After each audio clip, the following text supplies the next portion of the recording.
สวัสดีครับกลับมาพบกับ Uncle Gag ลุงกากนักเดินทางกับ Claire Obstacle Expedition 33วันนี้ลุงจะมาแนะนำวิธีเล่นตัวละครที่มีชื่อว่าลูเน่ครับก่อนจะไปรับชมฝากกดปักตะไคร้กดเป็นกำลังใจให้ลุงสักเล็กน้อยกดติดตามช่องลุงสักหน่อยนะครับแล้วถ้ากดแล้วเนี่ยเดี๋ยวเราไปดูกันแบบไวๆเลยเดี๋ยวลุงจะอธิบายให้ฟังครับลูเน่เนี่ยเป็นใครนะครับลูเน่เป็นนักเวทเรียกว่าเป็นนักเวทคนเดียวในทีมเลยแล้วกันเป็นคนเดียวที่ใช้เวทเป็นหลักครับเน้นการใช้ธาตุด้วยนะเป็นนักเวทที่ใช้ธาตุในทุกๆการโจมตีของลูเน่เองเลยแม้กระทั่งตัวอาวุธเองก็เป็นอาวุธธาตุเหมือนกันนะครับธาตุที่ใช้ทั้งหมดเนี่ยจะมี5ธาตุด้วยกันนะครับจะมีไฟน้ำแข็งดินสายฟ้าแล้วก็ธาตุพิเศษก็คือธาตุแสงเดี๋ยวลุงจะค่อยๆอธิบายไปทีละส่วนเพราะว่ามันงงจริงนะลูเน่ตอนแรกลุงก็งงจนไปนั่งวิเคราะห์ดูออกมันเล่นแบบนี้นี่เองนะครับทำความเข้าใจก่อนอันดับแรกเนี่ยสิ่งที่ลูเน่ใช้นะครับจะเป็นอาวุธเป็นประเภทนี้อาวุธของลูเน่จะมีลักษณะเหมือนกับจานสีแบบนี้มันจะมี4ช่องแบบนี้ในทุกๆอาวุธนะครับแล้วอาวุธของลูเน่เองมันจะมีธาตุมาให้เลยสังเกตนะมันจะเป็นอาวุธธาตุนะครับเนี่ยมันจะมีบางอันแหละน้อยมากที่จะไม่มีธาตุแต่ส่วนใหญ่มักจะมีธาตุทั้งหมดนะครับแล้วการที่เราจะใช้อาวุธของลูเน่เนี่ยมันจะเป็นลักษณะการเก็บธาตุแล้วกลไกเมคานิกของเจ้าตัววิชาของลูเน่คือเขาเรียกว่าสเตนให้เข้าใจภาษาบ้านๆเราเรียกว่าคราบของธาตุเป็นคราบเป็นคราบที่ติดจานเอาไว้อย่างเงี้ยนะครับซึ่งไอ้เจ้าตัวคราบเนี้ยเวลามันจะเก็บครับมันจะเก็บจากซ้ายไปขวาวนตามเข็มนาฬิกาโดยจะเริ่มจากตรงนี้ก่อนซ้ายมือตรงนี้ก่อนแล้วก็วนขึ้นไปแล้วก็ออกขวาแล้วก็ลงล่างพอมันเก็บทั้งหมดแล้วเนี่ยเก็บคราบธาตุทั้งหมดจนครบแล้วถ้าเรายังใช้ธาตุอื่นๆต่อไปมันจะไปทับวนไปเรื่อยๆจะทับซ้อนกันไปเรื่อยๆนะครับทับวนไปก็ก่อนหน้าไอ้ของก่อนหน้าที่เก็บมาก็หายเพราะเอาของใหม่มันไปทับอย่างนี้เป็นต้นเข้าใจก่อนมันเป็นลักษณะของการเก็บคราบนะครับไอ้การเก็บคราบเนี่ยต้องบอกว่าเวลาเราเก็บครบ4ช่องแล้วเราสามารถใช้ตัวธาตุหรือสกิลที่ถูกต้องแล้วมันระเบิดพร้อมกันหมดครับมันจะเกิดดาเมจที่รุนแรง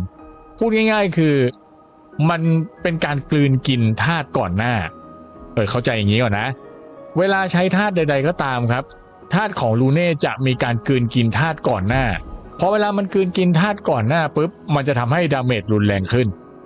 มันเป็นยังไงเดี๋ยวเราไปดูกันเวลาเราจะใช้ธาตุก่อนหน้าลุงต้องอธิบายอย่างนี้ก่อนว่า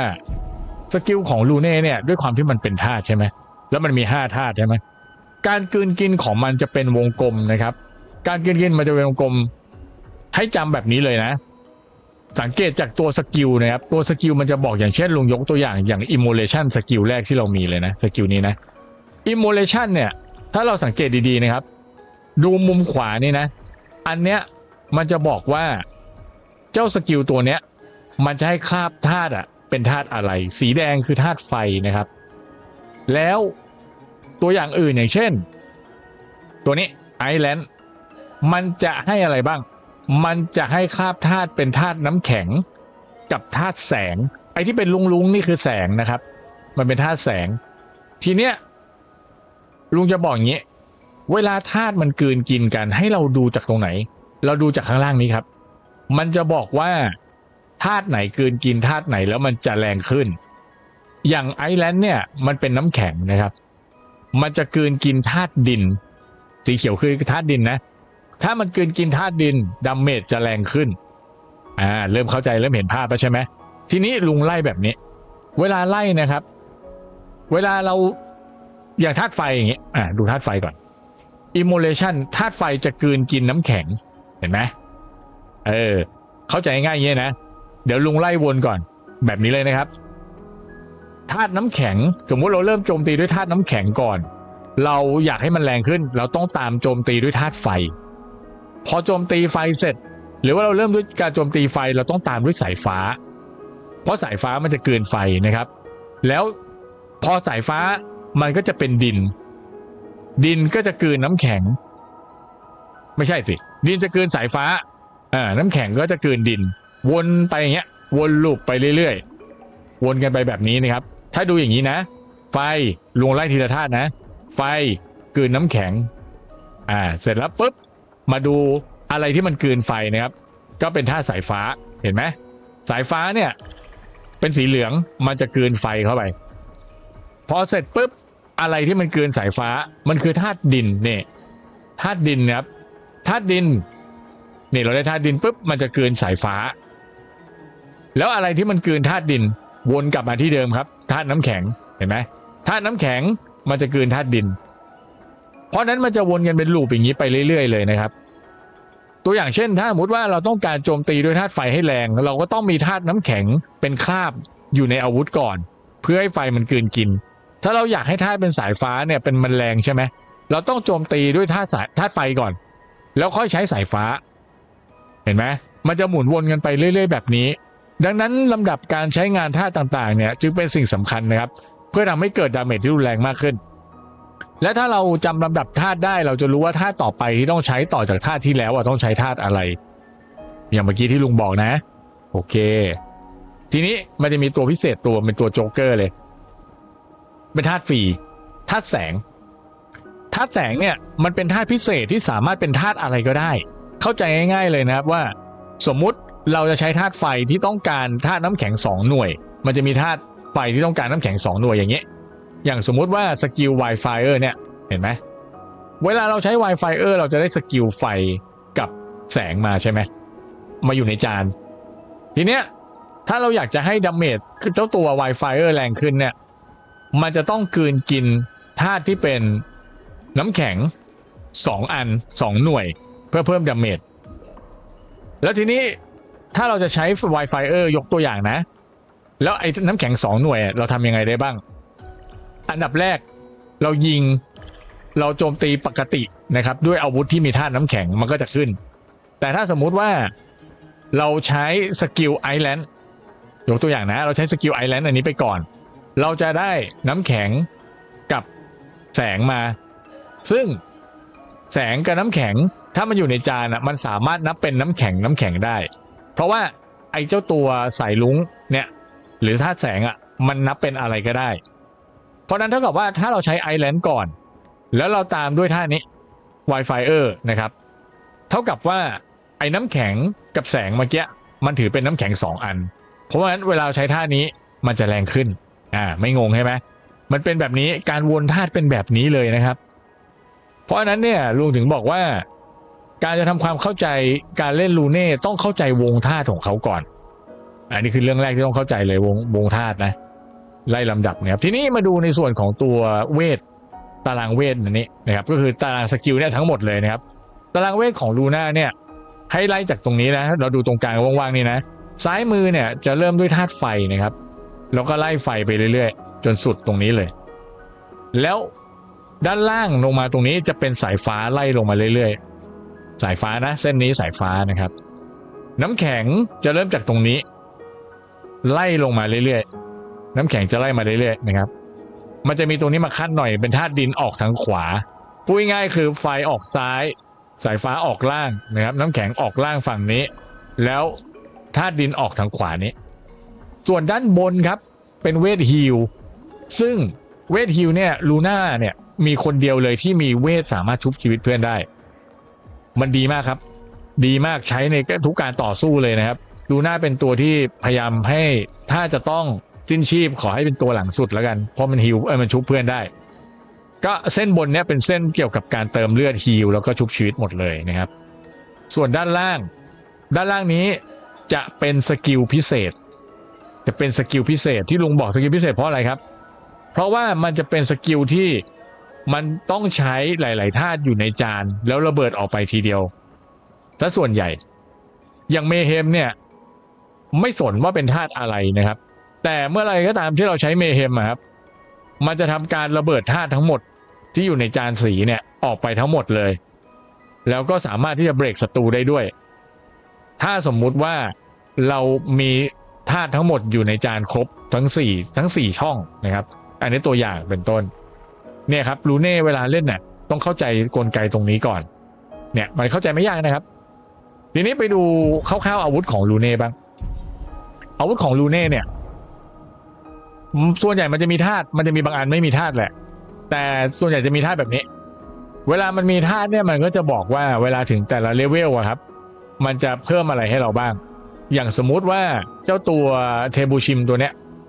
เวลาถึงเลเวล4ปุ๊บมันจะสร้างคราบธาตุหรือสเตนเป็นลักษณะของแรนดอมก็คือมั่วธาตุมาเลยไม่รู้แหละเป็นธาตุอะไรมันจะสร้างขึ้นมาให้มั่วๆเลยนะครับเวลาเรายิงนะเวลาเรายิงสกิลมันจะมีโจมตีธรรมดากับยิงสกิลใช่ไหม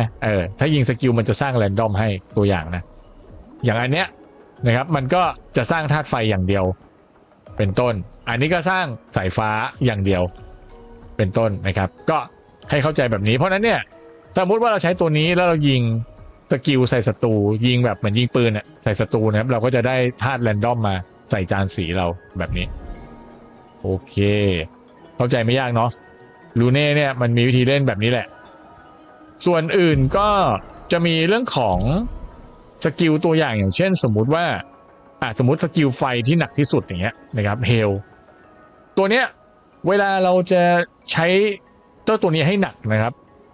มันจะใช้ทั้งหมด3ธาตุก็คือใช้น้ำแข็งใช้ดินแล้วก็สายฟ้าเพราะนั้นหมายความว่าเราจะต้องไปหาธาตุที่มันมีคราบติดจานของเราให้ได้เนี่ย3ธาตุนี้พูดง่ายๆก็คือไปใช้ให้มันมี3สีเนี่ยขึ้นมาในจานแล้วในจานเวลาธาตุมันระเบิดออกไปครับตัวเกมมันจะจับเองมันระเบิดไม่หมดหรอกมันรู้แค่ว่าในจานเนี่ยมีสีอะไรอยู่แล้วธาตุนั้นต้องการสีไหนมันจะระเบิดเฉพาะตรงนั้นไปแต่ถ้าในจานเราต้องการทุกสีมันก็จะระเบิดทุกสีไปออโต้ของมันเองไม่ต้องไปกังวลมันนะครับทีนี้เรื่องสุดท้ายที่ลุงอยากจะฝากบอกเกี่ยวกับลูเน่คืออยากให้เราทำความเข้าใจเรื่องของตัวการเลือกสกิลใช้นะครับในเมื่อเรารู้แล้วว่าลูเน่เองต้องใช้สกิลวนไม่ว่าจะเริ่มด้วยไฟนะครับแล้วก็ต้องตามด้วยสายฟ้าเพื่อให้สายฟ้าหนักขึ้นเริ่มด้วยสายฟ้าตามด้วยดินให้ดินมันหนักขึ้นเริ่มด้วยดินตามด้วยน้ำแข็งให้น้ำแข็งมันหนักขึ้นหรือว่าเริ่มด้วยน้ำแข็งก็ต้องตามด้วยไฟให้มันหนักขึ้นเพราะนั้นการเลือกสกิลเนี่ยควรจะต้องมีครบทุกธาตุนะครับไม่นับพวกฮีลนะสังเกตว่าตัวอย่างของลุงเนี่ยลุงจะมีไฟใช่ไหมลุงจะมีน้ำแข็งลุงจะมีหินหรือธาตุดินแล้วก็ลุงจะมีสายฟ้าเห็นปะลุงจะมีครบทุกธาตุนะครับเพื่ออะไรเพื่อให้มันวนได้แล้วที่สำคัญอีกอย่างหนึ่งคือเวลาเลือกธาตุเนี่ยพอเวลาเวลเราสูงแล้วครับหรือเราปลดล็อกสกิลมาเนี่ยพยายามเลือกธาตุให้มันมีไอ้เจ้าตัวที่เป็นสีลุ้งหรือธาตุแสงเพื่ออะไรเพราะเวลาเราทำสกิลติดทีนึงมันสามารถที่จะเป็นสีอะไรก็ได้ที่ธาตุอื่นต้องการเก็ตใช่ป่ะอย่างนั้นเลยนะครับหมายความว่ามันจะได้เปรียบกว่ามากถ้าเราเลือกใช้สกิลที่มันมีเจ้าตัวธาตุแสงหรือเป็นตัวฟรีตัวเนี้ยเวลาเรายิงสกิลออกไป1สกิลอย่างสมมติว่าลุงใช้สกิลเนี้ยลุงยิงออกไปเนี่ยลุงจะได้แค่ไฟลูกเดียวใช่ไหมแต่ถ้าสมมติว่าลุงใช้ธาตุไฟเป็นไวไฟแทนเนี่ยลุงจะได้ไฟกับแสงมาซึ่งมันจะทำให้ไอตัวจานคราบเราในจานสีมันจะขึ้น2ช่องก็คือไฟอันนึงกับแสงอันนึงใช่ไหมนั่นแหละแล้วทีเนี้ยพอเวลาเราไปใช้ธาตุอื่นนะครับสมมติว่าเราไปใช้ธาตุอะไรธาตุดินก็ได้สมมติว่าไปใช้ธาตุดินแล้วธาตุดินเนี่ยมันให้เราอีก1ช่องรวมเป็น3ช่องเท่ากับว่าเราจะมีไฟ1ช่องใช่ไหมเราจะมีไฟ1ช่องมีแสง1ช่องแล้วก็มีดิน1ช่องทีนี้สกิลไหนก็ตามที่มันต้องการดิน2เม็ดมันก็จะหักดินไปอันนึงกับหักแสงไปอันนึงหรือว่าอันไหนที่มันใช้ไฟ2ช่องมันก็จะหักไฟไปอันนึงแล้วก็หักแสงไปอีกอันนึงอย่างเงี้ยเป็นต้นเพราะนั้นลุงถึงบอกว่าการที่มันมีสกิลที่มันมีธาตุแสงผสมด้วยเนี่ยมันจะดีนะครับนี่ก็เป็นวิธีการเล่นลูเน่เบื้องต้นที่เข้าใจน่าจะไม่ยากมั้งเอาเป็นว่าถ้าใครสงสัยตรงไหนหรือว่ามีข้อมูลอื่นๆอยากจะแชร์นะครับก็ยินดีเลยก็สามารถพิมพ์มาในคอมเมนต์ได้ครับผมถ้าชอบลุงก็เดี๋ยวจะทำตัวต่อไปนะเพราะแต่ละตัวมีแมคานิกไม่เหมือนกันมีกลไกไม่เหมือนกันอย่างมาเอลอย่างเงี้ยนะครับตัว CL อย่างเงี้ยก็มีสกิลไม่เหมือนกันนะครับโอเคครับผมสำหรับวันนี้ก็ไว้สั้นๆแค่นี้ครับแล้วเจอกันใหม่ในคลิปถัดไปครับผมสำหรับวันนี้ลุงกากขอลาไปก่อนครับผมแล้วเจอกันครับบ๊ายบาย